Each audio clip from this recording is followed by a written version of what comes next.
안녕하십니까. 8월 2일 월요일 말씀 묵상 함께 시작하겠습니다. 8월에는 이제 로마서로 시작합니다. 8월과 9월에는요 로마서 묵상을 하고, 그리고 10월부터 다시 예레미야로 돌아가겠습니다. 하나님께서 또 새로운 기회를 주셔서 로마서를 우리가 묵상해 볼 수 있게 되었는데요. 이번 로마서 묵상에서는 로마서가 대체 왜 기록되었는가, 바울이 무슨 생각으로 로마서를 기록했고 어떤 의도로 이런 글을 썼던가에 좀 관심을 가지면서, 그냥 바울이 원래 의도하지 않았던 걸 가지고 자꾸 이렇게 묵상에다 갖다 맞추지 말고, 바울이 정말 원래 무슨 말을 하고 싶었던가에 좀 초점을 맞추면서 묵상을 해보았으면 좋겠습니다. 사실은 로마서가 가장 유명한 바울 서신이기도 하지만, 또 그만큼 거의 뭐 누더기처럼 막 이것저것 사람들이 막 떼어가가지고 아무렇게나 적용하고 아무렇게나 갖다 해석하는 책이기도 하거든요. 그러다 보니까 그런 부분들을 좀 우리가 좀 깨어서, 로마서는 원래는 이런 책이다, 원래는 이런 의미로 이것이 쓰여진 책이다 라는 것을 알고, 거기서 그렇다면 우리는 이 로마서의 말씀에 의해서 어떤 삶을 살아야 될 것이고 어떤 실천을 해야 될 것인가를 생각하는 그러한 두 달이 되었으면 좋겠습니다. 오늘은 일단 로마서 1장 1절부터 7절까지 말씀인데요. 이 말씀을 통해서 바울이 무슨 의도로 이것을 말했는가에 대해서 좀 관심을 가지고요. 제가 아마 오늘 될 것 같습니다. 짤막하게 영상 하나 더 만들 것 같습니다. 포스트에다가 글도 하나 써놨는데요. 바울은 도대체 왜 로마서를 썼을까? 이런 글을 하나 쓰기도 했거든요. 그것을 바탕으로 짤막한 설명하는 영상도 하나 만들려고 하니까요. 그것도 한번 시간이 되시는 분들은 참조해 주셨으면 좋겠습니다. 그럼 함께 말씀을 보도록 하겠습니다.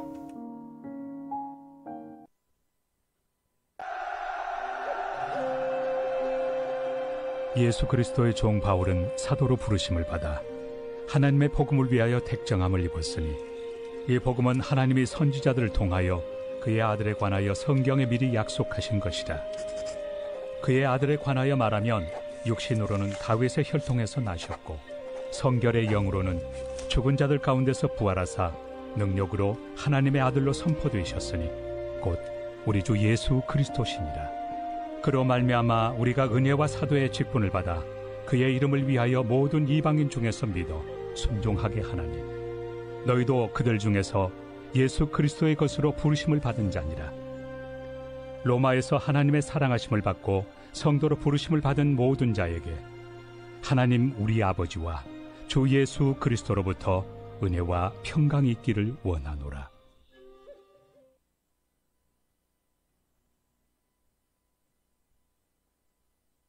네, 오늘 본문은 사실은 발신자와 수신자, 나 이 편지 누가 쓴다, 그리고 이 편지 받을 사람 누구다 하는 거 써놓은 부분이죠.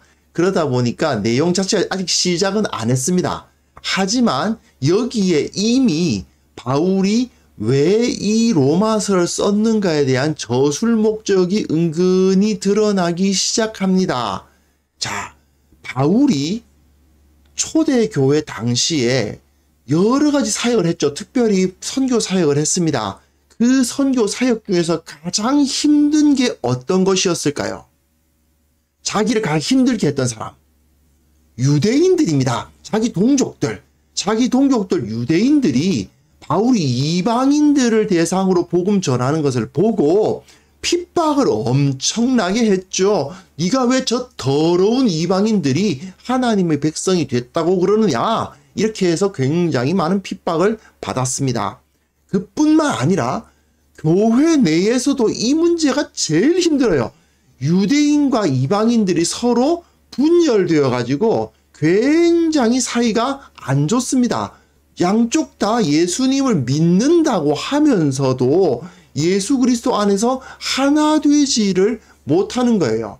그 상황에서 사도 바울이 선택했던 상당히 중요한 하나의 상징적 행위가 있었는데, 그게 뭐냐 하면 예루살렘, 그러니까 유대인들이 큰 그 기근, 굉장히 힘든 흉년이 들어가지고 기근이 들었었거든요. 그 상황에 있으니까 이방인 성도들을 모아서 이방인 그리스도인들에게 헌금을 받는 거예요. 헌금을 받아서 이것을 이제 유대인들에게 전달해 주는 거죠.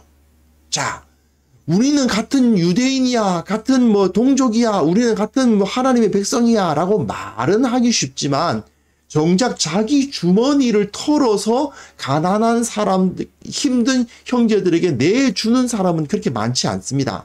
사실 진짜 형제는 누굽니까? 예, 한번 생각해 보십시오.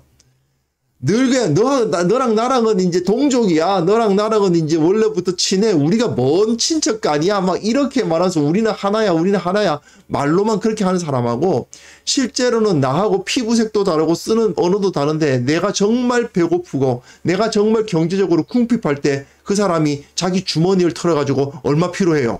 라고 하면서 내가 이만큼은 당신한테 도와줄게요 하고 돈을 내놓는 사람이 진짜 형제입니까? 한번 생각해 보세요. 어려울 때 친구가 진짜 친구죠. 바로 그겁니다. 바울은 지금 여러분, 유대인 여러분, 예루살렘에 있는 유대인들이 어려움을 당했을 때 여러분들이 동족이라고 하는 그 유대인들이 여러분들을 도와줍니까?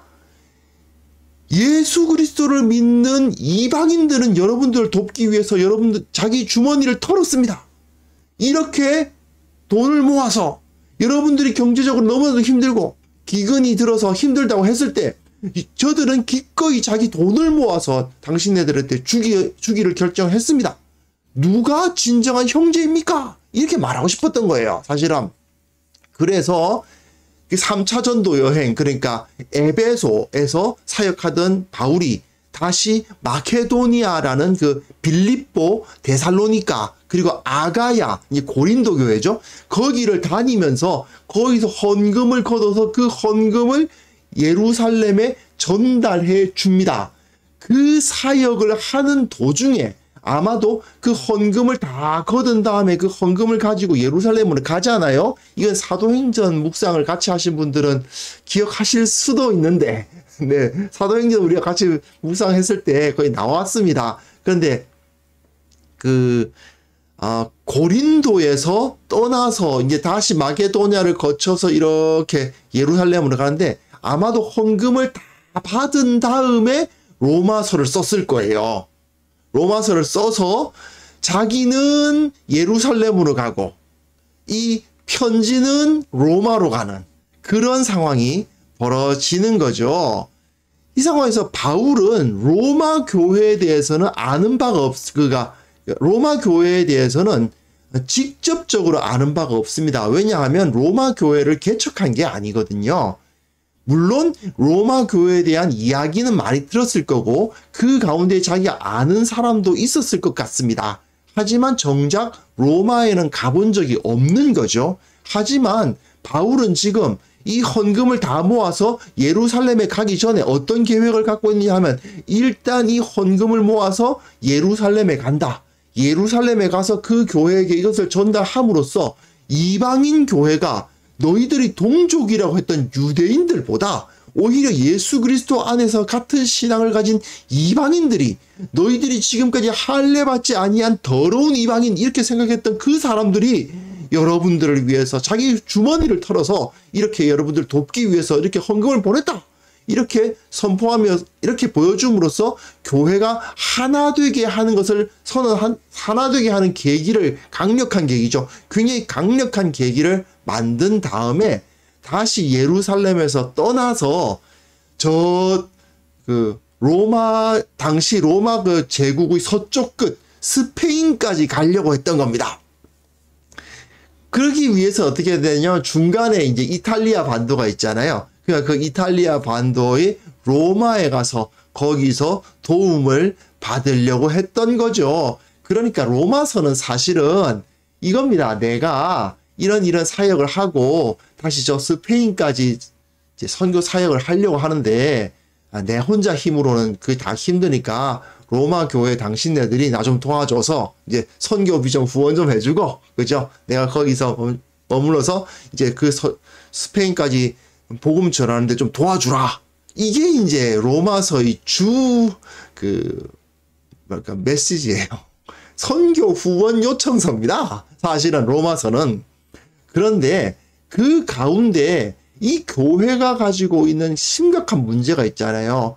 바울은 지금까지 자기가 복음 사역을 하면서 이 유대인들과 이방인 성도들의 연합 문제를 통해서 어떻게든 해결을 해야 되겠다는 마음을 가지고 있었기 때문에 그 사역을 해온 거예요. 그걸 이야기를 하고 있습니다. 그 이야기가 이제 처음부터 시작이 됩니다. 본문 보시면요. 자, 예수 그리스도의 종 바울은 예수 그리스도가 계속 강조돼요. 왜냐하면 복음의 핵심, 사실은 예수님이 복음이죠. 예수님이 바로 복음입니다. 다른 거 없어요. 그냥 예수님의 이야기, 예수님께서 하신 일, 그것이 복음인데, 예수 그리스도의 종 바울은 자기 종이라고 그러죠. 사도로 부르심을 받았다, 보냄을 받았다 이거죠. 무엇을 위한? 하나님의 복음을 위하여 택정함을 입었다. 복음이 예수 그리스도라는 사실, 이건 꼭 모르시면 안 되죠. 복음이라는 것은 예수님에 대한 이야기입니다. 그런데 이 복음은 하나님이 선지자들을 통하여 그의 아들에 관하여 성경에 미리 약속하신 것이라. 자, 그의 아들이면 예수 그리스도인 것은 알겠는데, 그러니까 예수 그리스도에 관한 이야기가 복음이에요. 그런데 이때 성경은 뭐겠습니까? 시작 성경이 없잖아요. 이 당시에는. 지금 시작 성경을 쓰고 있으니까요. 구약 성경을 의미합니다. 구약 성경에 미리 약속하신 것이다 라는 이야기를 해요. 잠깐만요. 예. 구약 성경에 미리 약속하신 것이다. 그리고 또한 그의 아들 이야기가 나와요. 그의 아들이 누구요? 예수 그리스도. 예수 그리스도에 대한 이야기가 뭐요? 복음. 예, 같은 얘기예요. 사실 예수 그리스도, 그의 아들, 복음, 이것은 거의 한 개념을 다른 단어로 표현하고 있다고 말할 수도 있죠. 이게 삼위일체예요. 예수님, 하나님의 아들, 복음, 이것은 같은 건데, 이것이 어떤 거다? 성경에 미리 약속 예언된 거다 이거죠. 구약 성경에. 자, 유대인과 이방인 말씀을 드렸습니다. 구약 성경은 누가 가지고 있는 겁니까?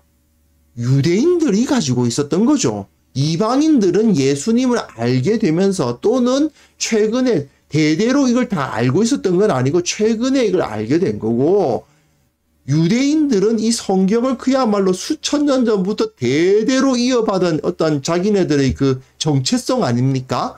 그러니 좀 다른 겁니다. 성경에 미리 약속하셨다라는 표현을 써요. 그리고 그의 아들, 또 그의 아들이죠. 역시 복음입니다. 육신으로는 다윗의 혈통에서 나셨다. 다윗. 예, 유대인의 왕입니다. 그러면 지금 바울은 무엇을 이야기하고 있는 것입니까? 예수 그리스도의 복음, 그의 아들의 복음은 성경과 다윗의 혈통과 관련된 것이다. 네. 복음은 원래 전통적으로 유대교의 전통에서 나왔다라는 사실을 이야기하면서 로마서가 시작하고 있어요. 그런데 이 사실은 정확하게 표현하죠. 성결의 영으로는 죽은 자들 가운데서 부활하사 능력으로 하나님의 아들로 선포되셨으니 사실은 이게 핵심이죠. 네. 부활. 성경에 예언된 것도 예언된 거고 다윗의 혈통으로 나온 것도 나온 것인데 그건 다 뭐라고요? 육신으로 성경에 글자로 육신으로는 분명히 유대교에 속한 것이 맞았다라고 이야기를 하는 겁니다. 왜 그러냐 하면요. 로마 교회는 대부분이 이방인들이 주축을 이루고 있는 교회입니다. 왜냐? 그 사도행전에서 나오는데 클라우디오라고 되어 있는 클라우디우스 황제가 유대인들을 로마에서 다 쫓아내버렸다고 되어 있거든요. 18장에 나옵니다. 그 로마에서 쫓겨나온 그 유대인들 중에서 아굴라와 브리스길라라는 그 아굴라 브리스길라 그 부부를 고린도에서 만나잖아요. 그 고린도에서 같이 사역을 한 동역자가 되지 않습니까? 그러니까 로마 지역에선 유대인들이 다 쫓겨났기 때문에 그 지역의 교회가 유대인들이 어떤 주축이 될 수가 없어요. 물론 유대인들이 전혀 없었을 것이라고 생각할 수는 없습니다. 하지만 그것의 주축을 잡고 있는 사람들은 이방인들이거든요. 그런데 이 이방인들은 어떻게 생각합니까? 유대인들을 껄끄럽게 생각해요. 그리스도인임에서도 같은 그리스도인이라 하더라도 유대인 출신으로서 그리스도인이 된 사람들 껄끄럽게 생각해요. 그렇지 않습니까? 아, 쟤네들은 괜히 뭐 성경 지킨다면서 뭐 이것도 안 한다더라, 뭐 안 한다더라 이러면서 굉장히 좀 달갑지가 않죠. 근데 쟤네들은 뭐 할례 받아야 된다며, 쟤네들은 뭐 돼지고기 절대로 입에도 안 된다며, 그거 먹으면 하나님께서 싫어하시는 거라며, 막 이런 느낌이 드니까 막 그게 좀 껄끄럽습니다. 그 상황에서 유대인들을 어떻게 좀 배제하고 싶어 하는 마음이 그 교회 가운데 있는 거예요. 그런데 그 상황에서 바울은 시작할 때부터 이 복음은 성경과 다윗의 혈통과 연관되어 있다. 이건 뗄래야 뗄 수가 없는 거다. 물론 성경을 미리 알지 못한다 하더라도, 즉 율법을 제대로 알지 못한다 하더라도, 그리고 다윗의 혈통과는 상관이 없는 민족이라 하더라도 영으로는 죽은 자들 가운데서 부활하신, 즉 부활하신 예수 그리스도를 믿으면 구원을 얻는다는 것은 분명한 사실이지만, 이것이 원래 왔던 그 전통은 유대교로부터 나왔다, 구약 성경으로부터 나왔다라는 것을 부인할 수 없다. 이 이야기를 처음 자기 그 발신자 쓰면서부터 이야기를 하는 거죠. 자, 갈라디아서 같은 경우에는요, 바울이 철저히 이방인들 편을 듭니다. 왜냐하면 갈라디아 교회에서는 유대인들이 갑이고 이방인들이 을이에요. 유대인들이 할례 받아야 돼, 율법 지켜야 돼 이러니까 꼼짝 못하고 그래야 되나? 너 진짜 너무 힘든데? 막 이러면서 어떻게 해야 되지 막 그렇게 하고 있었던 게 갈라디아 교회거든요. 그 상황에서 바울은 이방인들을 막 편을 들면서 유대인들 이야기 듣지 말라고, 그들 말 따라 하면은 그건 너희들이 복음을 피하는 거라고 막 그렇게 강조했는데, 이번 로마서에서는 어떻습니까? 로마서에서는 오히려 이방인들이 주축을 담당하고 있는 교회거든요. 그러니까 너희들 이 복음이 원래 어디서부터 왔는지 기억해야 돼? 이거 분명히 성경에서 온 거야. 율법에서 그 기원을 찾을 수 있는 거야. 다윗의 후손으로서 예수님께서 오신 거야 하는 것을 또한 이야기를 하고 있는 거죠. 자, 바울이 지금 왜 이런 이야기를 하는지를 이해해야 되시겠죠. 지금 바울은 사실은 유대인 편을 들거나 이방인 편을 들고자 이런 이야기를 하는 게 아니고, 로마 교회는 이방인들이 주축이니까 유대인들 편을 들어주는 거고, 갈라디아 교회에서는 유대인들이 힘이 세니까 이방인들 편을 들어주는 거예요. 그런 식으로 유대인과 이방인이 동등한 존재라는 사실을 가르치기 위해서 미리 이렇게 복선을 깔고 있습니다. 처음에 이제 발신자, 수신자 쓰고 있는 어떻게 보면 인사말이잖아요. 인사말부터 미리 이런 복선을 까는 거죠. 자, 그다음 본문 보시면요. 그로 말미암아 우리가 은혜와 사도의 직분을 받아 그의 이름을 위하여 모든 이방인 중에서 믿어 순종하게 하나니. 무슨 얘기입니까? 나는 이방인들을 섬기러 왔다. 그래서 너희들도 예수 그리스도의 것으로 부르심을 받았다. 자, 앞에서 어떻게 말했어요? 분명히 다윗의 후손이라는 거 강조하고, 분명히 이제 유대인들의 핵심이라, 그 유대교의 전통에서 복음이 나왔다는 것을 이야기해 놓고도, 또한 우리는 이방인들이 예수 그리스도의 것으로 되기를 위해서 나는 사역해 온 사람이다라고 이야기를 하잖아요. 그래서 이 1절부터 7절까지 내가 누구고 누구한테 편지를 쓴다라고 쓰고 있는 이 발신자, 수신자 부분에서부터 이 유대교와 이방인들, 유대인들과 이방인들의 그 균형을 맞추고 있는 것입니다. 그래서 로마에서 하나님의 사랑하심을 받고 성도로 부름을 받은 모든 자라고 써죠. 자, 모든 자는 누구겠어요? 유대인 플러스 이방인이죠. 그죠? 모든 자라는 표현은 유대인과 이방인 모두 다 그런 말입니다. 그래서 처음에 이 복음은 유대교로부터 나온 것이지만, 율법으로부터 나온 것이지만, 또한 이방인들도 예수 그리스도의 것이 되는 은혜를 입었고, 그로 말미암아 이 은혜가 모든 사람에게 하나님의 사랑하심을 받고 성도로 부르심을 받은 유대인이건 이방인이건 모든 자에게 은혜와 평강이 있기를 원하노라. 이렇게 이야기하면서 이 발신자 수신자 부분이 끝나고 있습니다. 이렇게 인사가 맞춰지는 거죠. 자, 로마서 묵상 우리가 오늘부터 2달에 걸쳐서 시작하는데, 우리 복음의 본질이 로마서에서 굉장히 많이 녹아나 있습니다. 그리고 우리는 복음의 본질에 따라서 살아가고자 결단하는 성도들이죠. 그리스도인들은 복음대로 살아가고자 하는 사람들 아니겠습니까? 그런데 제가 다시 한번 강조드리지만, 우리는 바울이 로마서 왜 썼을까에 관심을 꼭 가져야 합니다. 그냥 읽어보고 이거 은혜롭네 하고는 바로 그냥 뜯어다가 아무렇게나 갖다가 맞춰가지고 막 그냥 적용해가지고 이것이 하나님의 말씀이야 이렇게 하는 것은 사실은 굉장히 좀 안타까운 일이죠. 그렇게 하면 곤란하고요. 이제 로마서를 바울이 왜 썼는가, 그 의도에 맞춰서 이런 글을 썼구나라고 이해를 해야 되는데, 그 핵심적인 그 사상에는 사실은 선교, 자기가 스페인까지 가서 서바나까지 가서 복음 전하겠다는 거잖아요. 그 서바나에는 유대인들 많이 없는 이방인들이 많은 곳일 거 아니에요. 아무래도 예루살렘은 로마의 동쪽 끝인데 저 서쪽 끝이니까 유대인들이 숫자가 훨씬 더 적겠죠. 하지만 이방인들에게까지 나가서 내가 복음 전하겠다 이거잖아요.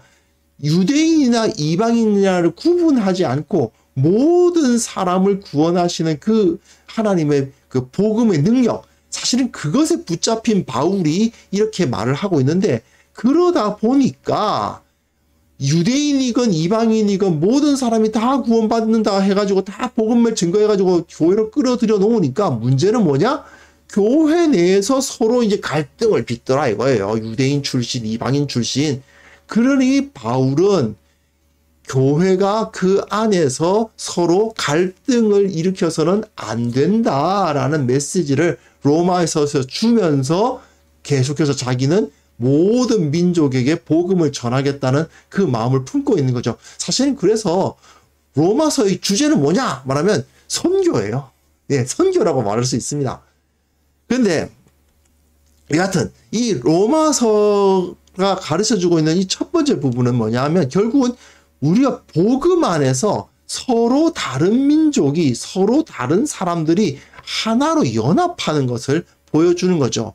자, 사실 사람들이 뭐 좋은 게 좋다고 갈등하는 것보다 화목하는 게 좋잖아. 그러니까 좋은 게 좋은 거지. 이렇게 생각하고 잘 지내보자. 근데 바울은 그렇게 이야기하지 않습니다. 교회 안에서 그리스도인들이 서로 사랑하고 하나가 되는 것은요, 복음의 본질입니다. 복음의 부산물이 아니에요.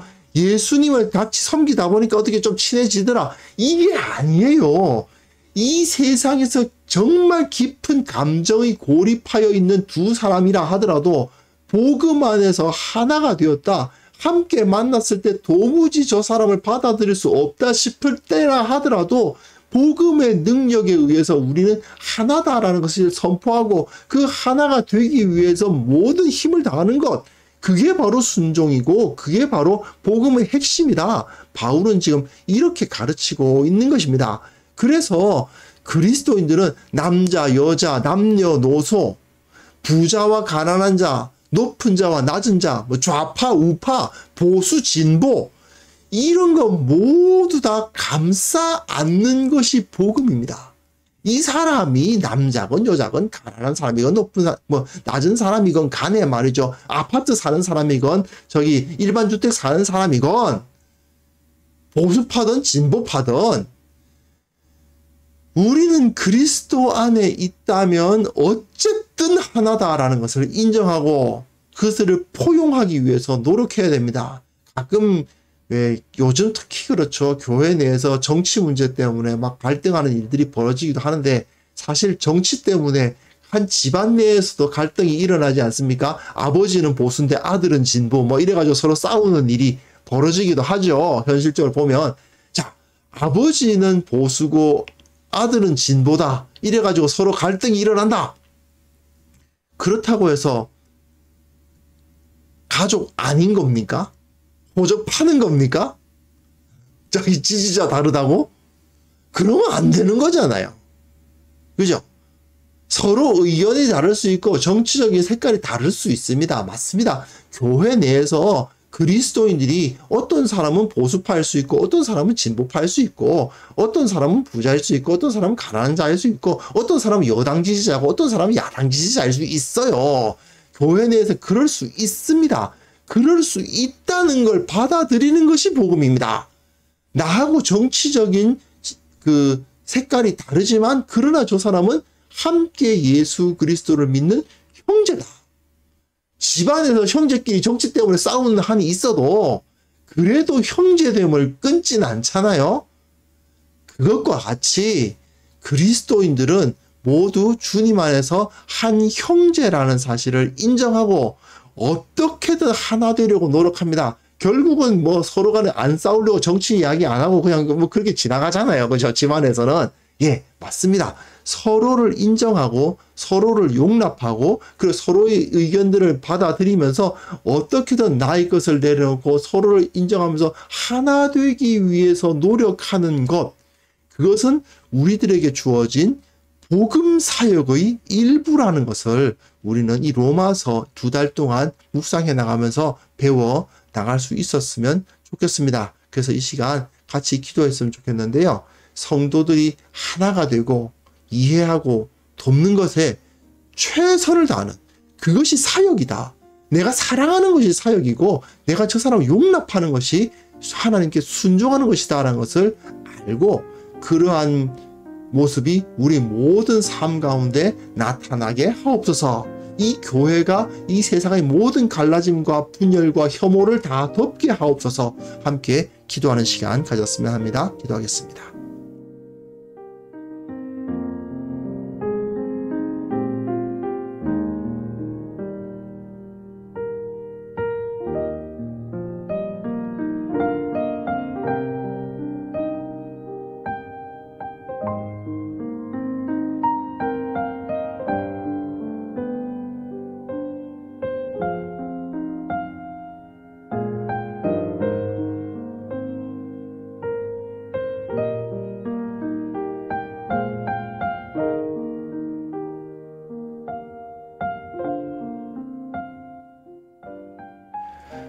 하나님 아버지, 참으로 로마서를 묵상해 나가면서 성도들이 하나 되고 서로를 이해하고 돕는 것이야말로 복음의 본질이라는 사실을 온전히 깨닫고 내가 이것에 순종하며 이 사역에 충실한 삶을 살아갈 수 있도록 도와주옵소서. 주님, 이 세상을 보시옵소서. 이 세상이 참으로 남자와 여자가 싸우고 노인과 젊은이가 싸우며 부자와 가난한 자가 서로 갈등하고 높은 자와 낮은 자, 좌파와 우파, 보수와 진보, 여당과 야당이 그야말로 극한의 싸움을 하는 현실을 우리가 보고 있습니다. 주님, 이런 상황에서도 교회는 사랑과 연합의 모범을 보이는 공동체가 되게 하여 주시고 상처받은 자들이 그 상처를 보듬어 안는 치유자의 사역을 온전히 감당할 수 있도록 주께서 도와주시고 이끌어 주시기를 원하옵고 바랍니다. 주님, 이 세상 가운데 얼마나 많은 전쟁이 있으며 얼마나 많은 갈등이 있는지 모릅니다.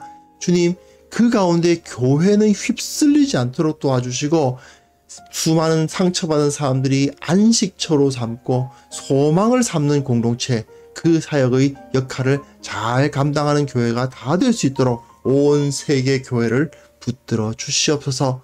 아버지 하나님, 새롭게 한 주 시작하면서 이제 이 하루도 주님의 영광을 향해서 주님의 영광을 위하여 최선의 노력을 다하는 하루가 되기를 원합니다. 도와주시고 힘주시고 기뻐하게 하여 주시고 감사하게 하여 주시고 무엇보다도 주님께 영광 돌리며 사는 우리 모두가 되게 하여 주옵소서. 로마서 묵상을 통해서 주님을 더 잘 알게 하여 주시고 또한 그 말씀이 내 삶 가운데 순종의 열매를 맺는 귀한 성도들 다 될 수 있도록 주께서 은혜 위에 은혜를 내려 주옵소서. 예수 그리스도의 이름으로 기도합니다. 아멘.